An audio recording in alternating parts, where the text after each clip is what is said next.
Hi, everybody. I'm Heather Clutter, and I will be portraying a social worker speaking with a teacher about school shootings. I'm Stephanie. I will be portraying the teacher.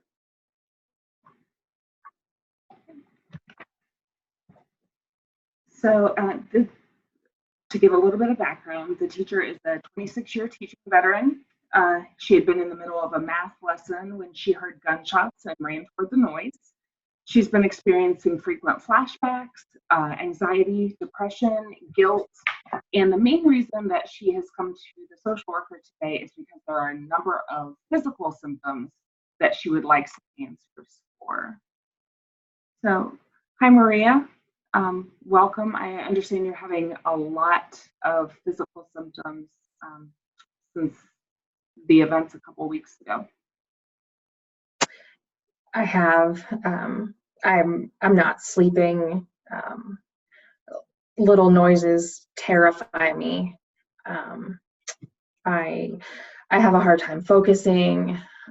When I do sleep, I wake up sometimes screaming, sweating. I feel like my brain is all confused.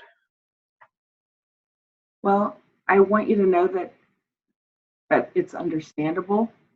And I thought what might be helpful is to understand how all of these, how the trauma of that day is affecting you physically, and then maybe offer up some ideas of some solutions that might help deal with those symptoms. How does that sound? I'm willing to try anything at this point. I just want to get some kind of normalcy back in my life. And as I know that you're someone who wants to learn the whys of everything, I thought this would be helpful. So let's start with your brain. So trauma actually affects the architecture of your brain.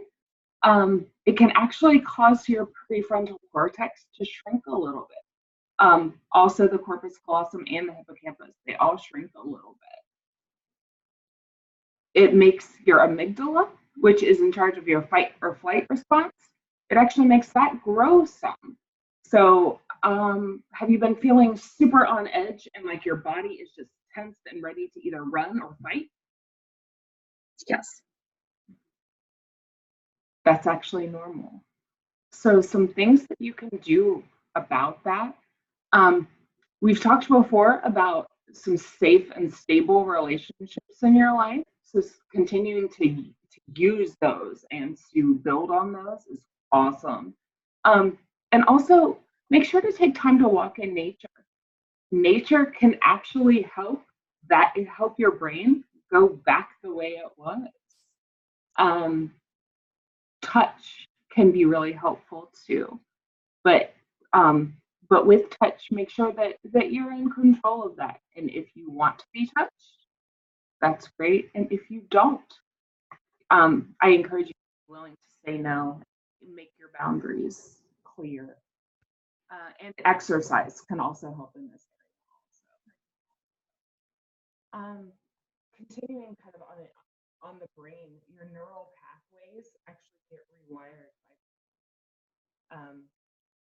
old thought patterns and habits of mind can change, both conscious and unconscious.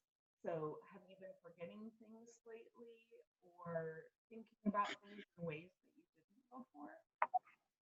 Yeah, I'll walk into a room and I won't remember why I'm even in there and it can be hours later when I remember.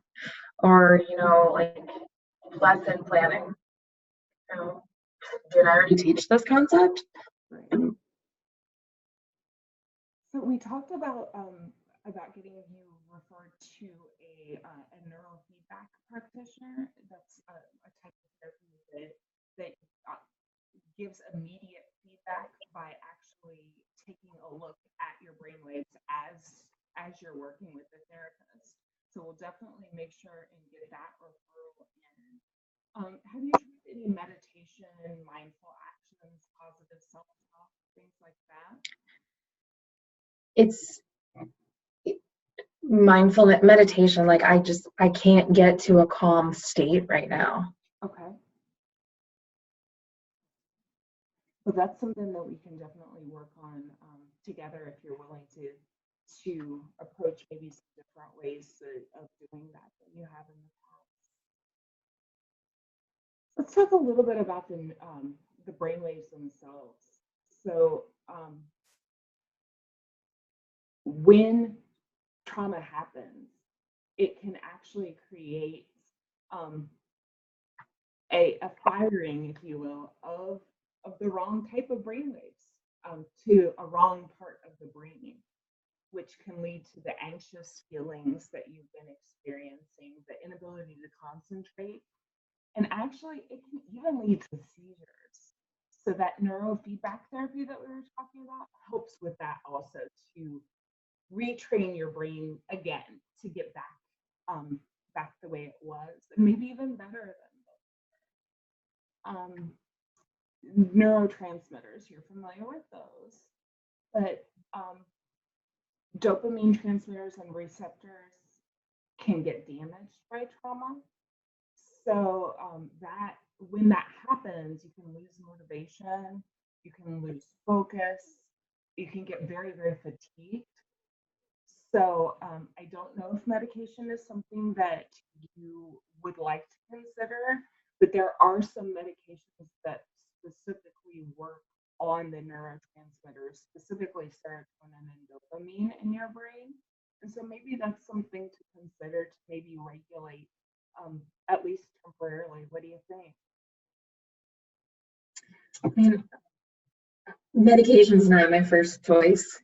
If it's something that I need, at least for short term, I'm more open to that.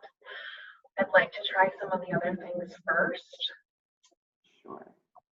And I'm not a medication prescriber, but I did want you to know that there are some things out there that might help. Also, something that you might not be aware of, hormones can be affected by all of this too. High cortisol and ghrelin, they can create greater reactivity to stress. So that creates long-term damage to your cells, even structures of the body and other hormone glands, especially your thyroid. Your thyroid gets really put at risk. So there's a hormone called oxytocin that can help counterbalance all of that. And oxytocin is known as the love hormone because that's what's the hormone that is triggered by good, positive touch and by loving relationships. So I know sometimes it's really hard to reach out and really hard to reach beyond yourself. But if I can just encourage you that a lot of people love you very, very, very much, and so maybe allowing that extra hug from your husband, or whatever brings you joy in that space, can help um, release that oxytocin. But also, if you're not feeling it, don't force yourself to feel it either, because that's not helpful to anybody. Toxin elimination can be affected also. So your intestines and your kidneys get less able to eliminate toxins from your body. So it can make you have what's called like a slow gut, or it can unbalance the good bacteria in your body too. So taking salt baths to kind of help release those toxins that aren't quite releasing on their own can help. Saunas can help some. And also just making sure that your plumbing is working correctly. So making sure that you're getting lots of fluids and things like that. And if you are having issues with like constipation or things like that, make sure that you're taking a look at that, because you know how yucky the trauma has made you feel? Well, it's literally creating more toxins in your body. So you want to make sure you get rid of that, both literally and figuratively. Does that make sense? It does a lot of sense, actually. Thank you. Good. There's also some cellular changes that can happen, which can create some premature aging of cells and things like that. It can also create even some genetic things can actually change. So making sure that your environment is safe is really important, and also having a social support network. Having a good social support network can actually prevent some of that cellular change, amazingly enough. Your nervous system also, we were talking about that kind of supercharged fight or flight thing. Um, your parasympathetic nervous system doesn't always get engaged to bring that back into balance. So some things you can do to help get yourself back in balance. Um, Yoga is a great one. And that doesn't mean you have to turn yourself into a pretzel, but some of the yoga movements and the gentle stretching and just kind of being alone with your body and letting yourself just be can really be helpful. And also going back to the breathing and things like that, that can help as well. And start slow, one breath in, one breath out. It doesn't have to be a huge mindfulness exercise, just being with yourself. That's the biggest thing right now. Because I know your mind is probably on a million different things, and a lot of those things not so great. So taking a moment just to be is good. And then finally, your immune system. You can build up a resistance to cortisol or lower, or your cortisol can become lower, which can make things kind of inflamed. So again, the mindfulness, walking in nature, and being mindful of your diet and your rest. Make sure in all of your care for your students that you're caring for yourself too. So eating regularly and eating foods that are good foods. Medication doesn't have to be a pill. Food is medicine too. So just keeping that in mind as you go and making sure you get enough rest and all of this and good quality rest. So I hope that was helpful. Just kind of learning some of the whys and maybe some ideas for what. Does that sound like a good place to stop for today? It does. That was a lot of really good information, and I appreciate it. Thank you. Sure. Down. Hi, I'm Stephanie, and I'm going to be portraying the social worker. And I'm Heather. I will be portraying the student. So Marnie is a 13-year-old cheerleading student in 8th grade, and she just experienced a school shooting where when she was walking with her cheerleader friends, one of them was shot and died in front of her. She's been experiencing severe anxiety, flashbacks, nightmares, and guilt, and she has come to me as her school social worker to talk through some of that stuff. Hi, Marnie. I got your email saying that you wanted to talk. What's going on? Man, stuff is just, it's really, really hard. Like, I'm so anxious all the time. Like, I'm scared, and I feel like I want to run away, but I can't. And I'm having all these horrible, horrible dreams. And sometimes it's the stuff that actually happens, but sometimes it's that and then, blown up into even more stuff, just super, super scary stuff. And then I hold on to that all day. Um, I'm really sad. And I miss my friend. I mean, And sometimes I feel so guilty that I'm still here and she's not. That is a lot. That is a lot for a 13-year-old. It's a lot for anybody. And it is all completely normal. What you're feeling, even though it doesn't feel normal, everything you've described to me, all of those are symptoms of what you just experienced a few weeks ago. And all of those symptoms, unfortunately, are common for those who go through shootings. Everything you just experienced a few weeks ago. So please know that you are not alone at all. I am so glad that you've reached out to me, because that's a huge step, because it shows that you really do want to feel better.